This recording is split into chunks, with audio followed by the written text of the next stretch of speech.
Are your chemistry notes so long that you never feel like revising them? What if I told you that you can convert an entire chapter into just one page without missing the important concepts? In this video, I will show you exactly how to make effective chemistry short notes that are quickly to revise, easy to remember, and actually useful before exams. I will also share what you should include, what you should skip, and the simple method I use to turn a full chapter into one page revision notes.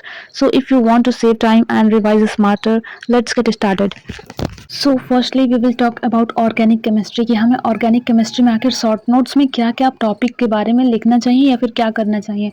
हम लोग अगर बात करें organic chemistry की, तो इसमें जो main चीज़ ये है कि जो भी रिएक्शंस है, लाइक अगर आप हेलोजिनेशंस करवाते हो तो उस वक्त क्या होता है, या फिर अगर आप हाइड्रोजनेशन करवा रहे हो, या फिर एलिमिनेशन हो, या फिर सब्स्टिट्यूशन हो, जो भी रिएक्शंस है, या फिर आप लाइक मैग्नीशियम क्लोराइड के साथ में रिएक्ट करवाते हो तो क्या होता है, एंड अगर आप कैल्शियम कार्बोनेट के साथ में रिएक्शन करवाते हो तो क्या होता है, डीकार्बोक्सिलेशन कैसे होता है, ये सारा रिएक्शंस आपको एक नोटबुक में या फिर एक पेज पे नोट करना होगा, so that it could be easy to learn जब भी आपका एग्जाम पास में हो या फिर कोई टेस्ट पास में हो।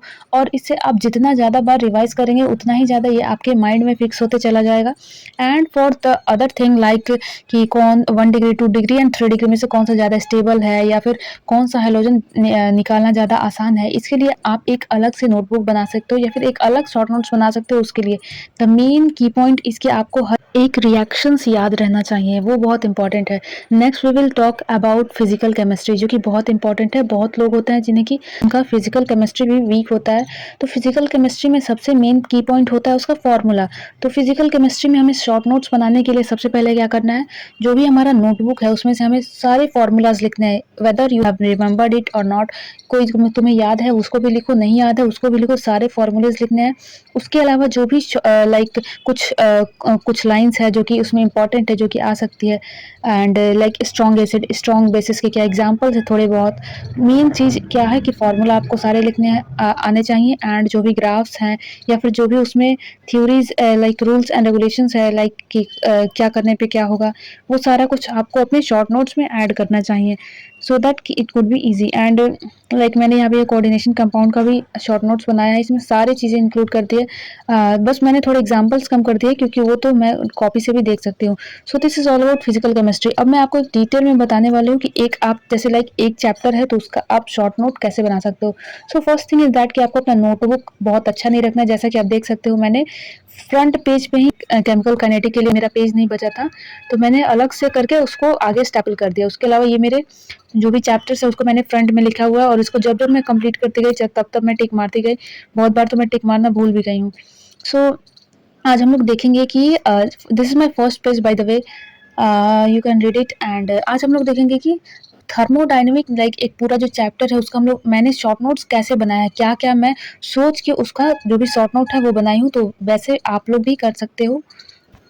सो ये this is my thermodynamic chapter जो भी हम आज देखने वाले हैं। So first the thing what you need to do is that कि आपको क्वेश्चंस नहीं लिखने हैं। जो भी क्वेश्चंस हैं, क्वेश्चंस आप बस कॉपी में जो भी इंपॉर्टेंट क्वेश्चंस सॉल्व किए हो उसका कुछ कॉन्सेप्ट्स लिख सकते हो जो कि आपने उसमें याद किया हुआ है, बट आपको क्वेश्चंस नहीं लिखने हैं। एंड उसके अलावा देखो, जैसे कि जो पहले मैंने क्या लिखा है, एनर्जी ऑफ यूनिवर्स कांस्टेंट होता है।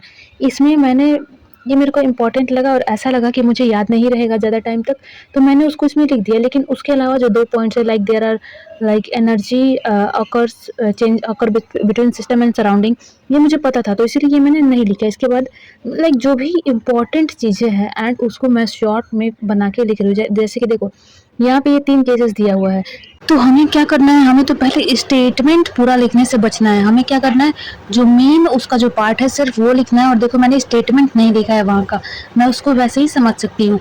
उसके अलावा हमें एक और इम्पॉर्टेंट चीज़ करना है कि हमें सारे चीज़ों का यूनिट लिखने चलना है, दैट इज़ कि हमें ऐसा यूनिट सब चीज़ों का लिखते चलना है। एंड उसके अलावा देखो ये सब क्वेश्चंस है, तो क्वेश्चंस मैंने नहीं लिखा हुआ है अपने शॉर्ट नोट्स में। उसके अलावा देखो यहाँ पे जैसे है कि 3 सिस्टम्स होते हैं, ओपन, क्लोज्ड एंड आइसोलेटेड, तो यहाँ पे मैंने शॉर्ट में इसको लिख लिया। उसके अलावा जो भी उसमें भी स्टेटमेंट है अंदर का वो मैंने नहीं लिखा है, बस मैंने एग्जांपल्स लिख लिए जिससे कि मुझे याद हो। उसके अलावा जब हम लोग नेक्स्ट देखेंगे लाइक देखो यहाँ पे जैसे कि इरिवर्सिबल और रिवर्सिबल वर्क का हम लोग को लिखना है, तो इसमें भी जो भी स्टेटमेंट है वो मैंने स्किप किया हुआ है। और जैसे कि सिंगल लार्ज स्टेप हो गया, फास्ट प्रोसेस हो गया, ये सब एकदम टिप्स लिखना है जो कि एकदम फिंगर पॉइंट हम लोग को याद हो। उसके अलावा देखो जैसे कि ये उसके बाद में क्या है, स्टेट फंक्शन और पाथ फंक्शन है, तो इसमें दोनों में भी जो भी स्टेटमेंट है स्टेटमेंट को स्किप करते चलना है, जो मेन पॉइंट्स है हमें सिर्फ वो लिखना है। एंड देखो यहाँ पे जैसे ये शॉर्टकट है, शॉर्टकट जो भी मैं इस नोटबुक में लिखी हूँ उसको मैं अपने माइंड मैप में भी लिख दे रही हूँ, सो दैट कि हमें वो ट्रिक याद रहे कि कैसे क्या होगा। ये जैसे कि तुम देख सकते हो। उसके अलावा आर का जो 2-3 वैल्यू होता है वो भी मैंने इसमें लिख दिया है। यूनिट के अकॉर्डिंग आर का अलग अलग वैल्यू होता है। उसके बाद हम लोग देखेंगे यहाँ पे लाइक टाइप ऑफ प्रोसेसेस में है चार टाइप का प्रोसेस, तो वो भी मुझे उसमें लिखना था सो दैट कि मुझे याद रहे। फिर सब देखो चारों जो प्रोसेस का तुम लिख लोगे उसके अंदर में तुम्हें चारों का डेरिवेशन नहीं लिखना है, बल्कि बस उसका जो लास्ट में जो फॉर्मूला आ रहा है वो लिख देना है, क्योंकि एग्जाम में डेरिवेशन तो आता नहीं है, बस फॉर्मूला पे क्वेश्चंस आते हैं। उसके अलावा हमें देखो यहाँ पे लाइक हीट कैपेसिटी हो गया, स्पेसिफिक हीट कैपेसिटी हो गया, सारे का फॉर्मूला। उसके अलावा उसको जो लाइक वो इंटेंसिव प्रॉपर्टी है या फिर एक्सटेंसिव प्रॉपर्टी, ये हमें लिखना है। देखो फिर उसके बाद है यहाँ पे मोलर हीट कैपेसिटी, इसका भी मैंने यहाँ पे डेरिवेशन किया हुआ है, तो मुझे डेरिवेशन नहीं लिखना है। जो उसका लास्ट में जो फॉर्मूला बन के आया है इस पीछे में है, जैसे कि देखो इसमें लास्ट में जो फॉर्मूला बन के आया है वो सारा फॉर्मूला मैंने यहाँ पे लिख लिया, और उसको फिर बार बार तुमको रिवाइज भी करते चलना है। उसके बाद हम लोग नेक्स्ट यहाँ पे देखेंगे पॉइजन्स रेशियो, तो उसका भी जो मेन फॉर्मूला है दैट इज CP/CV, वो मैंने यहाँ पे लिख लिया। एंड आफ्टर दैट यहाँ पे जैसे कि देखो यहाँ पे है work done in isothermal irreversible, तो इसका मैंने जो स्टार्टिंग में रिवर्सिबल का जब फॉर्मूला लिखा था वहीं पे देखो इरिवर्सिबल का भी मैं फॉर्मूला वहीं पे लिख दी हूँ।